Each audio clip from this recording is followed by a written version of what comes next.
പടപ്പുകളെ തീപിടിപ്പിക്കുമെന്ന് പറഞ്ഞാൽ അവിശ്വസിക്കേണ്ട കാര്യമില്ല. പ്രിയപ്പെട്ട ജലോത്സവ പ്രേമികളെ, ഈ കാണികളെ, പ്രേക്ഷകരെ, ഇതാ കുതിച്ചു പായുന്നു ചാട്ടുളി പോലെ. 4 ട്രാക്കിലും 4 പേർ. മൂന്നാമത്തെ ട്രാക്കിൽ പോകുന്ന നിരണം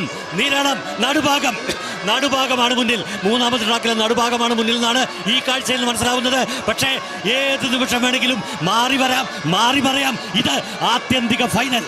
തീർച്ചയായും 4 മിനിറ്റ് 20 വന്ന നടുഭാഗം തന്നെ ലീഡ് ചെയ്യുന്നൊരു കാഴ്ച. എന്നാൽ പള്ളാത്തുരുത്തിക്ക് ഇത് മരണ പോരാട്ടമാണ്. 60 ദിവസങ്ങൾ കഠിന പരിശീലനത്തിൽ വന്ന പള്ളാത്തുരുത്തി മേൽപ്പാടം ചുണ്ടന്റെ ചിറകിലേറി ഈ നടുഭാഗത്തെ പിടിച്ചു കെട്ടുമോ, നിരണത്തെ പിടിച്ചു കെട്ടുമോ, അതോ ഈ 3 വള്ളങ്ങളെ പരാജയപ്പെടുത്തി വില്ലേജ് ബോട്ട് ക്ലബ് കൈനകരി ഏതാണ്ട് 35 വർഷങ്ങൾക്ക് ശേഷം നെഹ്റു ട്രോഫി 38 വർഷങ്ങൾക്ക് ശേഷം നേടുമോ എന്നറിയാൻ കാത്തിരിക്കുകയാണ് മേൽപ്പാടം. പള്ളാത്തുരുത്തി നമ്മുടെ ചെറുമുറിയിലേക്ക് വള്ളം